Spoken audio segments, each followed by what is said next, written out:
লাগে না জোরে বল সুবহানাল্লাহ 35 কোটি তৌহিদি জনতা বর্তমান ভারতবর্ষ জোরে বল সুবহানাল্লাহ কথা ওয়া মাকারু ওয়া মাকারাল্লাহ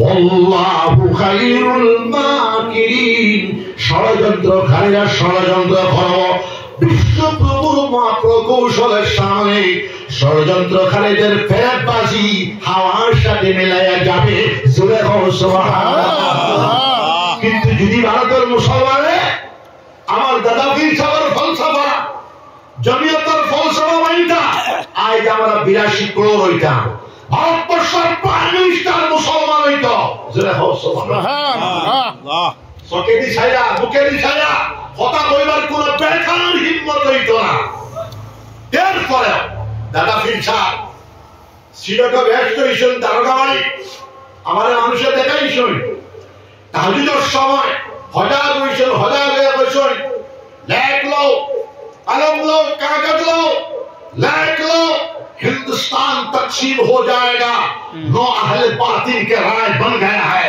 हिंदुस्तान पाकिस्तान हो जाए 9 জন अहले बातिल সকলত মনসুরি তার ফয়সালা হয়ে গেছে ভারতবর্ষ পাকিস্তান হয়ে যাবে আর তাই লেখা জাহিরান বাতিলান তাই না মনসুব বিশ্ববিখ্যাত ওলি তাই শুধু রয়েছেন ভারতবর্ষ পাকিস্তানের খিলাফ জয় হোক সুবহানাল্লাহ এই খিলাফ থাকার কারণে মিডিপুরের মুসলমান আজ যারা আমরা আরামসে ভারত খতম করিয়া বাসকান্দি মাদ্রাসা চলে গোবিন্দপুর মাদ্রাসা চলে কিন্তু এর ভিতরে রাত দেখনে वाला মানুষ আসলে তুমি দেখছেন না বয়স কত তবে সাইকেল দাড়ি ভাকিয়া একদম তুফান আমার কতই মগল চাই বনা 64 আমি টান থেকে বড় যাই হোক এই যে সাংবিধানিক অধিকার আমরা বুক করিয়া দাদা পীর সাহেব যদি দেখুক কাউয়া পাকিস্তানের খিলাফ হইতা না তাহলে সংবিধান দাদা পীর সাহেবের পরামর্শ হইল না দাদা পীর সাহেবের লাগি দোয়া করিও আর ওয়াইজগুলোর কাছে আমার বিনম্র অনুরোধ ওয়াজের মাঝে মাঝে দাদা পীর সাহেবের কথা হইও বরকত রে আমি লম্বা করতাম ফারিয়ান না আমার মুসলমান জামাত মূল কথা এই হিন্দুস্তানের জমিন শূন্যস্থান এক বেটা আল্লাহর জিকির খাওয়া না আমি জিকিরের ফজাইল দেখাই দিকে অত না জানিস করবো হইতে পারবেন হ্যাঁ হস্তা মাইকালা হ্যাঁ এনামুদ্দিন হোসনা সুলতানুল আউলিয়া তাজুল আউলিয়া কুতুবুল আলম হযরত খাজা মঈনুদ্দিন চিশতি रहमतुल्लाह अलैह एक बेटा जरा सुभान अल्लाह बाप का बेटा जरा सुभान अल्लाह हिंदुस्तान जमीन হইয়া বসে তার করতে 3 চক্কর আল্লাহর পক্ষ থেকে মঈনুদ্দিন आपको मुंतखब क्या कहा है हिंदुस्तान के लिए আপনাকে নির্বাচিত করা হয়েছে ভারতবর্ষের জন্য ভারতবর্ষের মানুষকে আল্লাহর বান্দাদেরকে আল্লাহর সাথে সম্পর্ক লাগায় দেওয়ার জন্য মঈনুদ্দিন চিশতি রহমাতুল্লাহ আলাইহি বলতেছেন আল্লাহ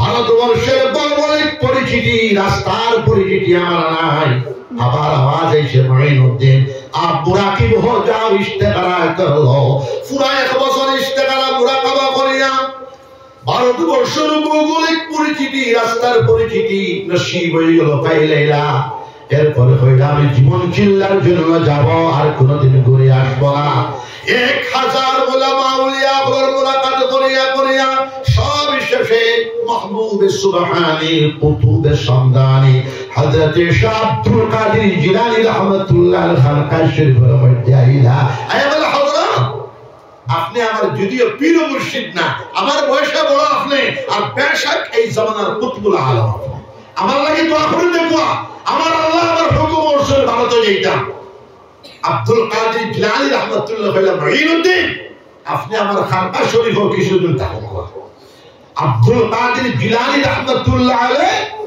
খানকা শরীফ 2 দিন ওয়াজ হইতো, লাখ সোয়া দেড় লাখ পর্যন্ত মানুষ এটা বড় বড় বাদশাহ পিছনে, গভর্নর তো লাঠি, মুখ্যমন্ত্রী নাতি, বড় বড় মুহাদ্দিসিন হল পিছনে ওয়াজ হইতা। আমার কাছে তাকরীর আছে ফুয়েদ ইসলামী 63টা তাকরীর পড়লে এখনো বুঝ পাওয়া যায় আব্দুল কাদের জিলানী রাহমাতুল্লাহ তাকরীর খসড়া জয় হোক সুবহানাল্লাহ। 58 দিনের পরে কইলাম মাইনুদ্দিন সামান্য খেয়াল করিয়া যায় হিন্দুস্তান ও সীমানার মধ্যে একজন আল্লাহর ওলি হইয়া আসর সুতি আসয় অনসিল্লা খুশি হইয়া যা করিয়া যায় হযরতে খাজা দাতা গাঞ্জা বাসলাগুড়ি রাহমাতুল্লাহ আলাইহি মসজিদ 40 দিন সিল্লা করিয়া আল্লাহর ওলি বেটা লাহোর থেকে দিল্লি যাইতে হাজার হাজার মানুষের লগে ধরল লা ইলাহা ইল্লাল্লাহু মুহাম্মাদুর রাসূলুল্লাহ। দিল্লি থেকে আজমির যাইতে না যাইতে 1200 কবাই, 1200 সম্প্রদায়, 1200 জনগোষ্ঠী আল্লাহর ওলি নুরানি ওয়ালায়াতির চেহারার দিকে নজর করিয়া পড়িল লা ইলাহা ইল্লাল্লাহু মুহাম্মাদুর রাসূলুল্লাহ।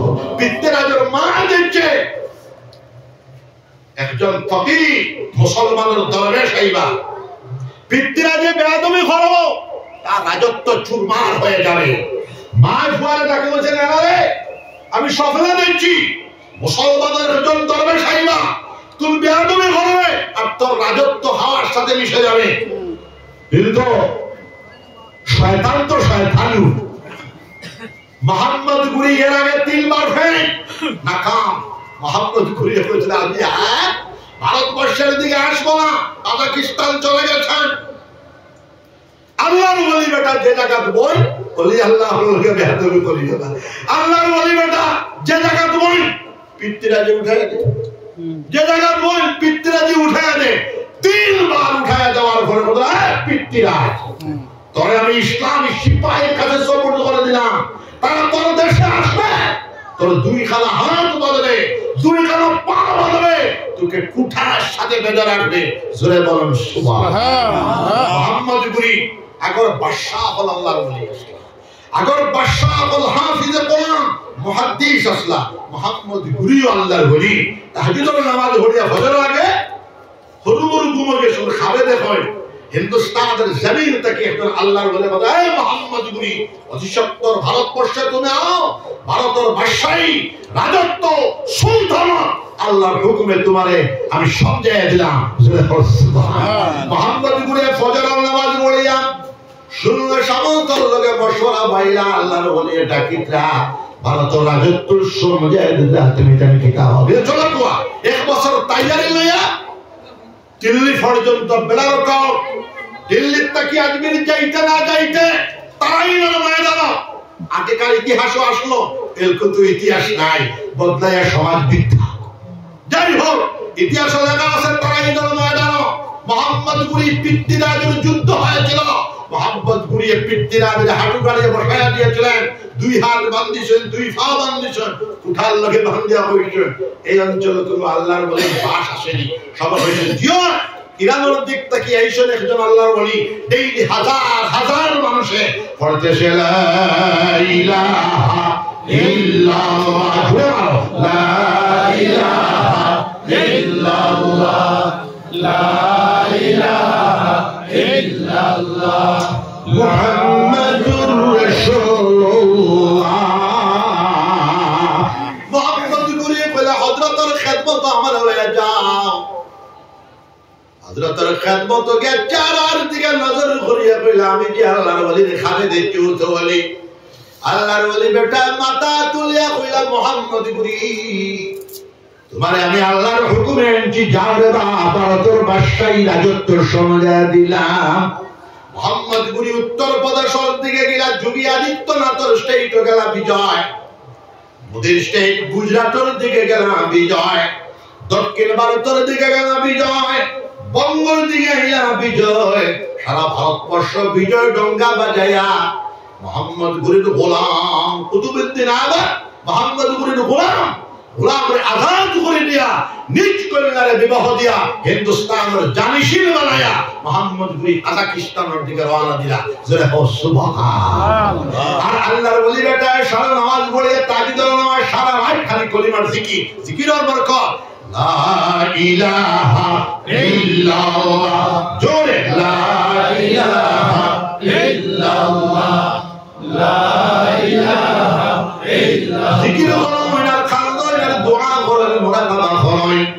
কিতাবের মধ্যে মিরপুরের মুসলমান কাশ্মীর থেকে কন্যাকুমারিকা পর্যন্ত জীবনের 100 বছর বরকতে 92 লাখ মানুষের পড়ে নিয়েছিল লা ইলাহা ইল্লাল্লাহ মুহাম্মাদুর রাসূলুল্লাহ।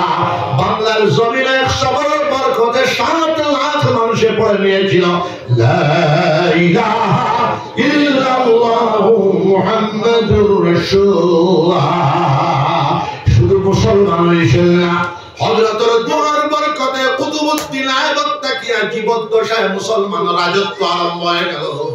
কুতুবউদ্দিন আইবক তাকিয়া বাহাদুর শাহ জাফর পর্যন্ত তকরিবান 850 বছর মুসলমানে দুর্দান্ত প্রতাপশালী হিসাবে অবিভক্ত ভারতবর্ষে রাজত্ব করেছিল হযরতের দোয়ার বরকতে। সুবহানাল্লাহ। আর আজ যদি আমার দাদা পীর সাহেব আখেরি জামানার শাগরিদ মুঈনুদ্দিন চিশতি রাহমাতুল্লাহ আলাইহি আখেরি জামানার শাগরিদ আমরা দাদা পীর সাহেব তাই চিশতিয়া তরিকা, কাদরিয়া তরিকা, নকশবন্দিয়া তরিকা, সরবন্দিয়া তরিকা, সাইয়দ তরিকার পীর সাহেব তার কথাটা যদি ভারতের মানুষে মানতো তাহলে এনআরসির বরস হাজার হাজার মসজিদ ভাঙ্গা আর আজ অতা হতা কুন্ত হইতো না। আমরা 82 করোড় আর বর্তমানে হিন্দু প্রায় 80 কোটি বা 90 কোটি, 5-10 কোটির বেশ খবর হইলে এক সম্প্রদায় আরেক সম্প্রদায়ের সবিও করে কথা কইলা হইলে আর ভারতবর্ষের প্রাইম মিনিস্টার মুসলমান হইলা হইলে যে সুবহানাল্লাহ। যাই হোক ঘটনা চক্রে হয়ে গেল। এখন আমরা আল্লাহ আল্লাহ আমরা তো হম না বা হমনি। মানুষ এখন ইন্দোনেশিয়াতে মুসলমান দেশ, ইন্দোনেশিয়াতে 25 কোটি জানাতে না জানিলাম। ভারতবর্ষে আমরা 35 করোড়। পৃথিবীর সবচেয়ে বেশি মসজিদ ইন্দোনেশিয়া। ভারত পার্টিশন না হলে সবচেয়ে বেশি মসজিদ ভারত হইতো। পার্টিশন হওয়ার পরে ইন্দোনেশিয়ার বাদে সবচেয়ে বেশি মসজিদ বর্তমান হিন্দুস্তান। তাহলে ইনশাআল্লাহ আপনারা আল্লাহ আল্লাহ করবা তো ইনশাআল্লাহ। বালিকা মাদ্রাসা ছাত্রী হল দিবা তো ইনশাআল্লাহ, সাহায্য করবা তো ইনশাআল্লাহ। সরকারি মাদ্রাসা বন্ধ হইছে, কওমি মাদারিস মাদ্রাসা বন্ধ হবে না ইনশাআল্লাহ। আড়াই মাস আগে সুপ্রিম কোর্টের রায় দিছে মাদ্রাসা আমল টাকা লাগবে। মুসলমানের ইলম শিক্ষা সভ্যতা তাহদিব ও তামাদ্দুনের হেফাজত তাদের অধিকার আছে ইনশাআল্লাহ। আল্লাহ আল্লাহ করিয়া যাও। এখন এটা বেতাল খেসলের এটা না হইল হইতো না।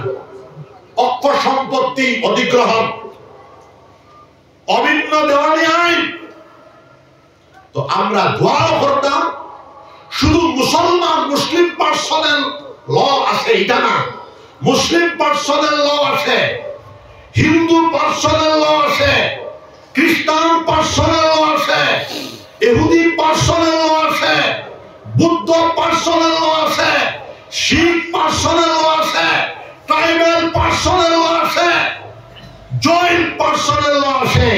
অভিন্ন দেওয়ানি বিধি যখন লাগু হয়ে যাবে প্রত্যেকটা ধর্মাবলম্বী পার্সোনাল ল বিলুপ্ত হয়ে যাবে। এটা নাস্তিক রাষ্ট্র হয়ে যাবে। ভারতবর্ষ আধ্যাত্মিক দেশ। ভারতবর্ষের বর্তমান মাননীয় প্রধানমন্ত্রী শ্রী নরেন্দ্র মোদী মহোদয়ের কাছে আমার বিনম্র অনুরোধ, অভিন্ন দেওয়ানি আইন ফাঁস করতে চাইবেন না, যাবেন না। ভারতবর্ষের কোন ধর্মাবলম্বী মানুষ মানবে না। আমরা শুধু আমি তো বানের বিরুদ্ধে শুরু করছি বুধ ভাইয়া, আসাম শহর আসলাম বুধ পাইছি না, পত্র পত্রিকা পাই না, নেটিকু বাজাই না। হিন্দু সাধু অখলা বিরোধিতা কররা, খ্রিস্টান পাদ্রী অখলা বিরোধিতা কররা। আপনারা বিরোধিতা করিও না, দোয়া করিও। আর দরকার লাগে আমরা কৃষক আন্দোলন বিল পাস হয়ে গেছিল, পাঞ্জাবের কৃষক হলে কৃষক আন্দোলন করিয়া আমার বিল উল্টা পাস করাইছেন। সুবহানাল্লাহ। তাহলে অক্ষ বিল এবং সিভিল কোড অবিল্ল জামানি বিধি লাগু হয়ে গেল। আমরা এমন শান্তিপূর্ণভাবে আন্দোলন গড়িয়া তুলব, জাতি ধর্ম বর্ণ নির্বিশেষে আবার এই আইনকে বিধানসভাতে আমরা ঢুকে যাওয়ার চেষ্টা চালিয়ে যাব। খুশি ধরার জায়গাও নাই, দরাকুর মানুষের জায়গা পৃথিবীতে নাই। বাছ পাগল লাহেন, বাছ বাছ সিংহ সিংহ শাবকল লাহেন, বাছ। অন্যায় পদ্ধতিতে নয়, গণতান্ত্রিক পদ্ধতিতে আমরা শান্তিপূর্ণভাবে আন্দোলন চালিয়ে যাওয়া চেষ্টা চালিয়ে যাব। সুবহানাল্লাহ।